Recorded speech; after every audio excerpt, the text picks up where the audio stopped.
أعوذ بالله من الشيطان الرجيم. بسم الله الرحمن الرحيم. إن الحمد لله نحمده ونستعينه ونستغفره ونعوذ بالله من شرور أنفسنا وسيئات أعمالنا. من يهده الله فلا مضل له ومن يضلل فلا هادي له، وأشهد أن لا إله إلا الله وحده لا شريك له، وأشهد أن محمدا عبده ورسوله صلى الله عليه وآله وسلم تسليما كثيرا. أما بعد، د سرور کائنات صلی الله علیه و آله وسلم ژوند. محترم ورونو، زموږ قصه دې ځای ته رارسېدلې وه لکه څرنګه چې رسول الله صلی الله علیه و آله وسلم د مسلمانانو د جمع کېدو، الفت او محبت دپاره مسجد جوړ کړي، دغه رنګه یو بل کار هم وکړي چې د تاریخ په اوږدو کې ځلانده او روښانه کار دی، چې هغه د مهاجرینو او انصارو په مابین کې ورورګلوي وه.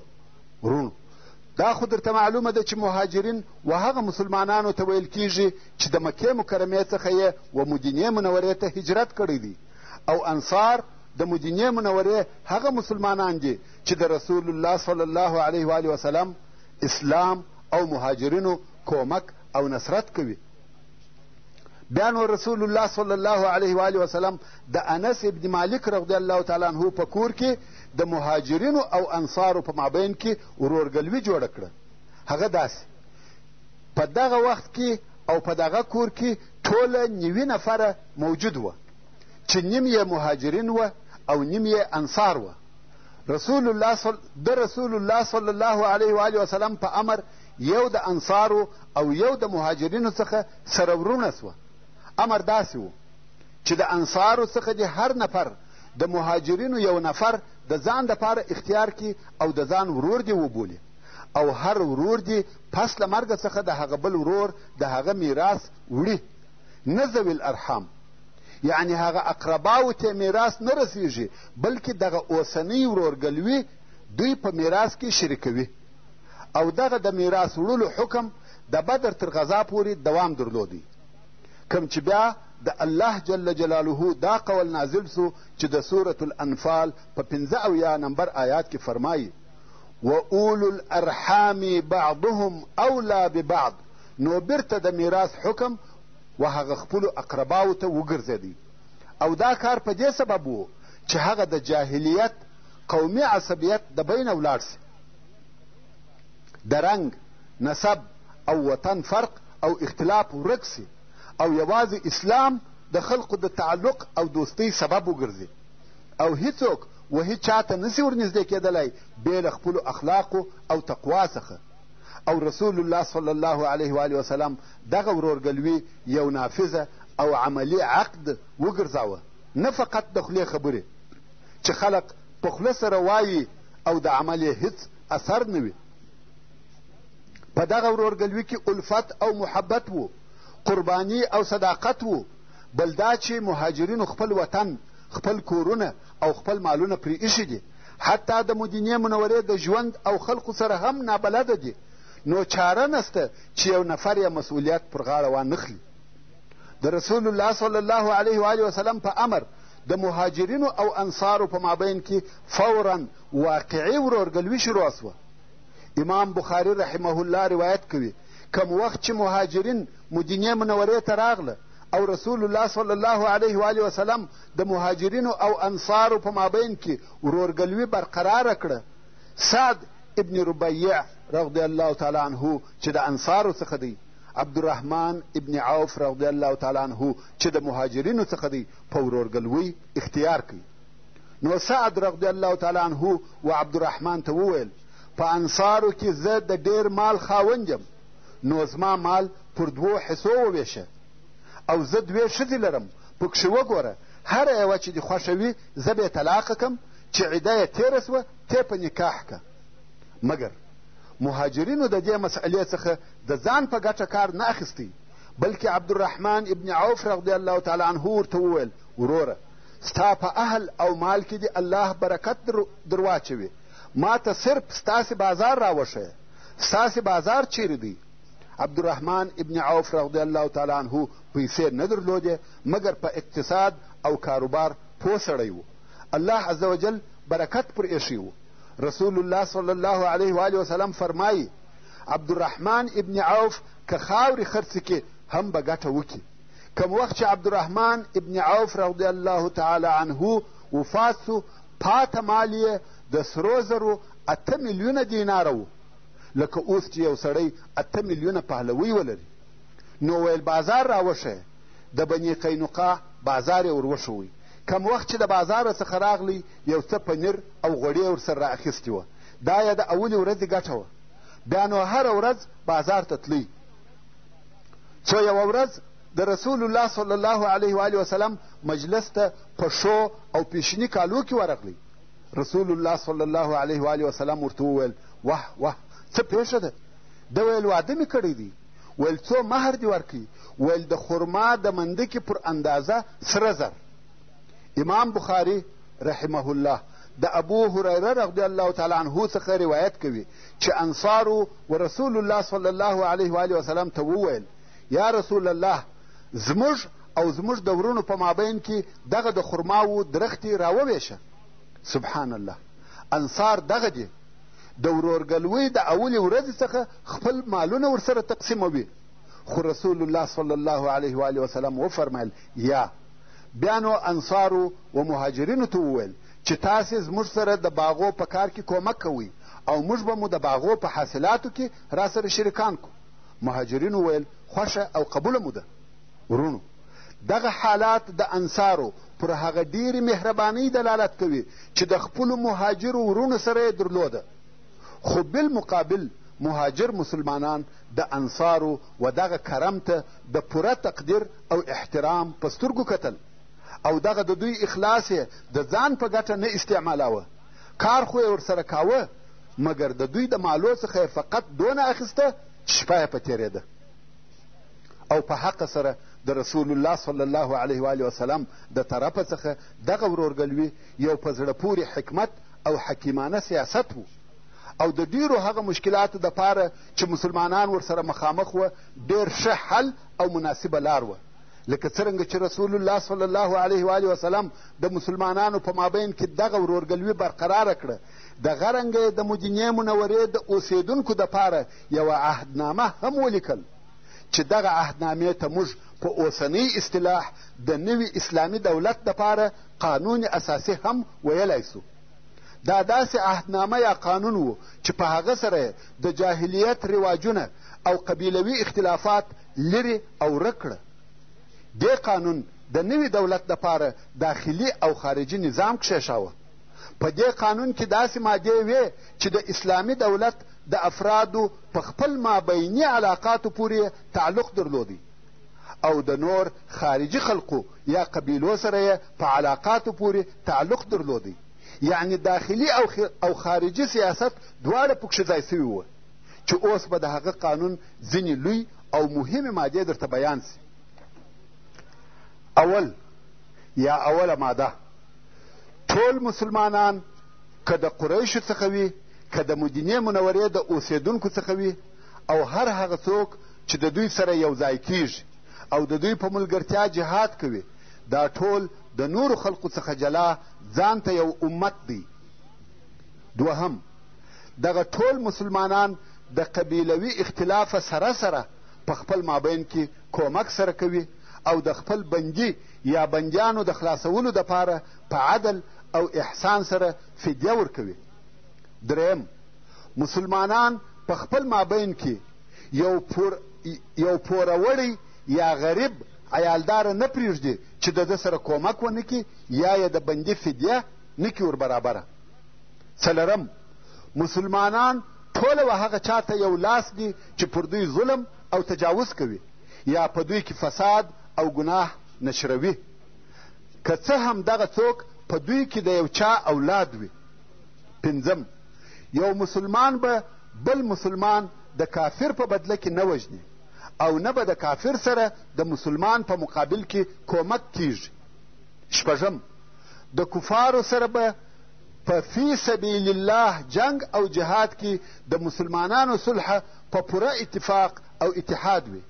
داسې نسي کېدلی چې ځینې مسلمانان په انفرادي ډول صلح ورسره وکړي. اووم، هر هغه مؤمن چې په دغه عهدنامه اقرار کوي او ویې مني پر الله او د آخرت پر ورځ ایمان ولري، دا نه ده ورته روا چې د یوه کافر نصرت او کومک وکړي یا ځای ورکړي. که کومک وکړي یا یې ځای ورکړي، د قیامت په ورځ پر هغه د الله غضب او لعنت دی او د ده څخه هیڅ شی نه قبلول کیږي. ورونو، څرنګه چې د مدینې منورې ځینې یهود د مسلمانانو سره په دغه معاهده کې شامل او داخل سوه، نو اوس یو څه مادې د هغو په باره کې دي. اتم، یعنې اتمه ماده، یهود د بني عوف په دغه عهدنامه کې د مسلمانانو سره یو ځای دي.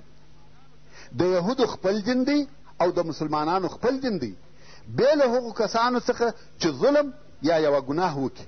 هغه څوک بې له خپله ځانه او خپلې کورنۍ څخه بل څوک نه هلاکوي. نهم، یهود د خپلې نفقې مسؤله دي او مسلمانان د خپلې نفقې، او دوی یو د بل کومک د هغه چا په مقابل کې سره کوي چې د دغه عهدنامې پر افرادو تجاوز او تیری کوي. لسم، د دغه عهدنامې د منونکو په مابین کې که کم داسې اختلاف یا قضیه پیښه سوه چې د هغه په نتیجه کې د فساد او فتنې بیره وه، هغه موضوع و الله جل جلاله او رسول الله صلی الله علیه و وسلم ته راجع کیږي. هر څه چې د هغو حکم و په هغه سره فیصله کیږي. 11، د دغه عهدنامې د افرادو څخه هر څوک که په مدینه منوره کې وي هم په امان دی، او که تر مدینې منورې د باندې ولاړ سي هم په امان دی. دغه قانون نورې مادې هم درلودې، خو دغه یې زموږ د بحث دپاره مهمې مادې وې چې بې له رسول الله صلی الله علیه و وسلم څخه بل هیڅوک حق نه لري چې تر مدینې منورې د باندې د یو چا سره عهد، اتفاق او قرارداد وکړي. نه یهودو او نه د مدینې منورې نورو مشرانو ته دا اجازه سته چې د خارجي خلقو سره تعهد یا اتفاق وکړي. دا کار فقط په رسول الله صلی الله علیه و وسلم پورې تعلق لري. او یوه ماده همداسې وه، که د یو چا د بل چا سره دعوه وه یا یې حق ورسره و، رجوع به د اسلام او مسلمانانو و قانون ته کیږي. په مدینه منوره کې بې له اسلامه بل قانون نه چلیږي. او د قریشو په باره کې معامله ډېره شدیده وه. هغه داسې که چیرې د قریشو د کفارو څخه یو څوک دلته راسي، نه به ځای ورکول کیږي او نه به ساتل کیږي. په مدینه منوره کې هیڅکله کافر قریش نه پرېښول کیږي. د دغه امر څخه داسې معلومېده چې دا د قریشو پر ضد د جنگ اعلان و چې د هغو سره نه صلح سته نه ګډ ژوند کول. دا هغه قانون و چې رسول الله صلی الله علیه و وسلم په الهي وحی سره کښېښاوه او اصحاب کرامو ولیکئ، او بیا د مسلمانانو او همسایه یهودو په مابین کې متفق علیه د ژوند عملی قانون وګرځېدی. او اوس هم دا ممکنه نه ده چې په یوه وطن یا یوه مځکه کې دي اسلامي حکم او شریعت جاری سي تر څو چې په دغه قانون چې رسول الله صلی الله علیه و وسلم ایښی دی عمل ونسي، ځکه چې په عین وخت کې د شریع احکامو حکم هم داسې دی لکه دغه قانون. ورونو، دغه قانون د اسلام پر عدالت دلالت کوي. تاسې ولیده چې رسول الله صلی الله علیه و وسلم د یهودو سره د ژوند کولو څونه عادلانه مادې کښېښولې. که په دغه مادو د یهودو د طرفه عمل سوی وای، دا ممکنه وه چې د مسلمانانو او یهودو ژوند ته یې ښې خوږې میوې راوړې وای. خو بدبختانه چې پر یهودو خپل د مکر، چم او خیانت طبیعت غالبه سو، او لږ موده وروسته یې هغه مادې چې په دغه عهدنامه کې لیکل سوي وې او دوی پر ځان لازمې کړې وې ماتې کړې. د رسول الله صلی الله علیه و وسلم او مسلمانانو سره قسم قسم خیانتونه وکړه چې انشاء الله په مناسبو ځایو کې به تفصیل درته راسي. ورونو، رسول الله صلی الله علیه و آله وسلم په دغه حکمت او په دغه پوهې سره د نوې ټولنې دپاره دغه قوانین کښېښول. خو دغه ظاهري قوانین اصلا د هغه معانیو یو اثر و چې مکرم او جلیل القدر اصحاب کرام د رسول الله صلی الله علیه و آله وسلم په صحبت او ملګرتیا کې حاصل کړي وه. رسول الله صلی الله علیه و آله وسلم خپل اصحاب کرام د مخه تر دې پر تعلیم او تربیه، د نفسو پر پاکوالي، د ښو اخلاقو په عملي کولو، د ورورګلوۍ او محبت، د مجد او شرف، د طاعت او عبادت په ادب مؤدبه کړي وه. تاسې راسئ چې دلته د رسول الله صلی الله علیه و آله وسلم یو څه هغه اقوال یا لارښوونې رانقل کړو چې و خپلو متابعینو یا پیروانو ته یې د ښه ژوند د حاصلولو دپاره فرمایلي دي. یو خو به موږ د خپل رهبر او پیشوا سرور کائنات جناب رسول الله صلی الله علیه و آله وسلم دغه ارشادات د خپل ژوند سرمشق وګرځوو، او بل به مو د هغه جاهلانو او ګمراهانو لږ رد ویلی وي کوم چې د پخوا څخه تر اوسه پورې پر هغه عظیم الشانه جناب او د الله جل جلاله پر رالیږل سوي رسول صلی الله علیه و آله وسلم بېځایه او ناوړه نومونه یا القاب ایږدي. خو دا متل موږ ته د پخوا څخه را معلوم دی چې وایي د سپي په خوله دریاب نه مردارېږي، او یا وایي د سپو غپا و آسمان ته نه رسېږي. ورونو، تاسې و دغه راتلونکو لارښوونو ته په غور او دقت سره متوجه سئ. پس له اورېدلو یا ویلو به قضاوت و تاسې ته در پرېږدم. تاسې به د ډنمارک د ګاودارانو یا د ثقافت او تمدن د هغه پروفیسرانو چې د سپو او بیزوګانو سره ښځې ودوي، یا د بشر د حقوقو د هغه ټیکهدارانو چې په یوه وار پوره او کامل وطنونه د ښځو او کوچنیانو، سپینږیرو او ځوانانو سره خرابوي او انسانان یې په بېرحمانه قتل سره وژني، یا یې په هغه بندیخانو کې اچوي چې انسانیت په شرمیږي. هغه تهمتي القاب به مو هم اورېدلي وي چې رسول الله صلی الله علیه و آله وسلم ته یې نسبت کوي. د دغه لارښوونو تر اورېدلو وروسته قضاوت هم تاسې وکړئ. د رسول الله صلی الله علیه و آله وسلم څخه یو چا پوښتنه وکړه چې کم اسلام خیر او بهتر دی؟ ده صلی الله علیه و آله وسلم وفرمایل چې خلقو ته ډوډۍ ورکوې او هر چاته کې پیژنې کې نه پیژنې سلام ور اچوې. عبدالله ابن سلام رضی الله تعالی عنه چې په اصل کې یهودي و او بیا مسلمان سو، دی وایي کم وخت چې رسول الله صلی الله علیه و آله وسلم مدینې منورې ته راغلی زه ورغلم. کم وخت چې مې د ده علیه الصلاة وسلام مخ ولیدی زه پوه سوم چې دا مخ د درواغجن مخ نه دی. او اوله خبره چې رسول الله صلی الله علیه و آله وسلم وفرمایل هغه دا وه: ای خلقو، په خپل مابین کې سلام نشر کوي، یعنی که څوک پیژنې که نه پیژنې سلام ور واچوه. ورونو، تاسې پوهیږئ چې د سلام ویلو څه مقصد او څه معنا ده. دا چې ته د اول وار دپاره د یو چا سره مخامخ سې او د ده دپاره د الله عز وجل څخه د سلامتیا غوښتنه کوې، ورته ووایې چې پر تا دې سلامتیا وي. آیا دا ممکنه ده چې ته دې و هغه ته تکلیف ورکړې؟ هېڅکله نه.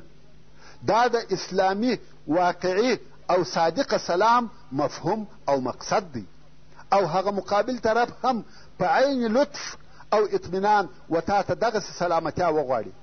دلته به څونه حب او همکاري پیدا سي.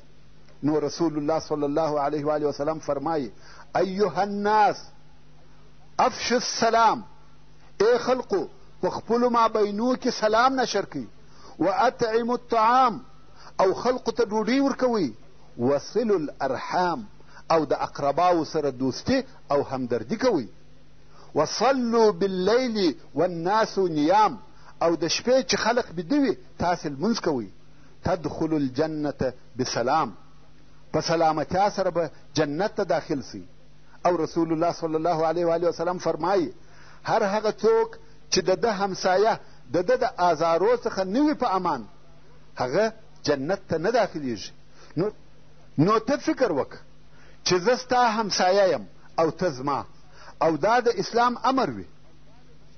رسول الله صلی الله علیه و آله وسلم فرمایي مسلمان هغه څوک دی چې نور مسلمانان د ده د لاس او ژبې د آزاره څخه سالم پاته سي، یعنی د ده د هره شره څخه په امان وي. رسول الله صلی الله علیه و آله وسلم فرمایي ټوله مؤمنان لکه یو سړی یا ټوله مؤمنان د یوه سړي په مثال دي. که د یو چا سترګه خوږېده ټوله بدن یې په تکلیف وي، که سر خوږېدی ټوله جسم یې په تکلیف وي. یعنی که په مسلمانانو کې یوه سړي ته مشکل پیښ و ټوله باید په خوښ سي او ټوله د ده د تکلیف د لرې کولو دپاره کوښښ وکړي. رسول الله صلی الله علیه و آله وسلم فرمایي مؤمن د مؤمن دپاره داسې مثال لري لکه د دیواله خښتې یوه په بله ټینګېږي. په پښتو کې متل دی وایي که تا ویل چې زه یم او ما ویل چې زه یم نه به ته یې نه به زه یم. که تا ویل چې ته یې او ما ویل چې ته یې هم به زه یم هم به ته یې. رسول الله صلی الله علیه و آله وسلم فرمایي یو د بل سره بغض مه کوئ، حسد مه سره کوئ، دسیسې مه سره جوړوئ او د الله عز وجل بندگان ورونه اوسئ. او مسلمان ته دا نه ده روا چې د بل مسلمان ورور سره تر 3 ورځې زیات خبرې بندې کړي.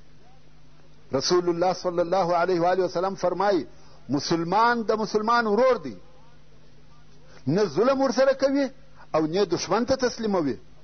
او هر هغه څوک چې د خپل ورور د حاجت په اجرا کولو کې وي الله عز وجل به د ده حاجت ورپوره کړي. که چا د یو مسلمان څخه یو تکلیف لرې کړي الله عز وجل به د قیامت د ورځې د تکالیفو څخه د ده څخه یو تکلیف لرې کړي. که چا د یو مسلمان پرده وکړه الله عز وجل به د قیامت په ورځ د ده پرده وکړي. او رسول الله صلی الله علیه و آله وسلم فرمایي پر هغه چا رحم وکړي چې په مځکه کې دی هغه څوک به رحم در باندې وکړي چې په آسمان کې دی. رسول الله صلی الله علیه و آله وسلم فرمایي هغه څوک مؤمن نه دی چې دی ځان مړوي او څنګ ته یې همسایه وږی وي. رسول الله صلی الله علیه و آله وسلم فرمایي مسلمان ته بد ویل فسق دی او جنگ ورسره کول کفر دی. رسول الله صلی الله علیه و آله وسلم د لارې څخه د آزار د شي لرې کول لکه سیشه، ډبره، د کیلې پوستکی او داسې نور صدقه بللې ده او د ایمان د حصو څخه یې یوه حصه بللې ده. رسول الله صلی الله علیه و آله وسلم خلق د خیرات ورکولو ته تشویقول او د خیرات داسې فضایل یې ورته بیانول چې د خلقو په زړو کې خیرات خوښ ګرځېدی. رسول الله صلی الله علیه و آله وسلم فرمایي صدقه او خیرات ګناهونه داسې پټوي لکه اوبه چې اور وژني. ورونو دا پر غریبانو رحم سو. رسول الله صلی الله علیه و آله وسلم فرمایي هر مسلمان که بل مسلمان ته د لڅوالي په وخت کې کالي ورکړه الله عز وجل به د جنت کالي په واغوندي. هر مسلمان که بل مسلمان ته په لوږه کې خواړه ورکړه الله عز وجل به د جنت د میوو څخه خواړه ورکړي. او هر مسلمان که تږی مسلمان اوبه کوي الله عز وجل به رحیق مختوم په وچشي. رحیق مختوم د جنت ښه شربت دی. او رسول الله صلی الله علیه و آله وسلم فرمایي خپل ځانونه د دوژخ د اوره څخه وساتئ که څه هم د نیمې خرما په خیراتولو سره وي. که هغه هم ونه لرئ نو په ښه خوږه خبره سره. او پر دغو ټولو ارشاداتو سربیره رسول الله صلی الله علیه و آله وسلم خلق و عفت او نسوال کولو ته دعوتوي. د صبر او قناعت فضائل ورته بیانوي او فرمایي که چا فقر او سوال کاوه د قیامت په ورځ به پر مخ غوښ نه وي. البته د دې حکم څخه هغه سوالګر وتلی دی چې د ډېر ضرورت په وخت کې د چا څخه یو شی وغواړي. د دغه لارښوونو تر څنګ یې خپل اصحاب و عباداتو او هغه اجر او ثواب ته تشویقول چې د الله عز وجل سره وه. په دغه لارښوونو او ارشاداتو سره رسول الله صلی الله علیه و آله وسلم د خپلو اصحابو کرامو معنویات او مواهب ورپورته کړه.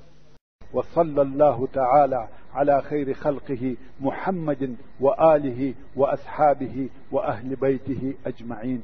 والسلام عليكم ورحمة الله وبركاته.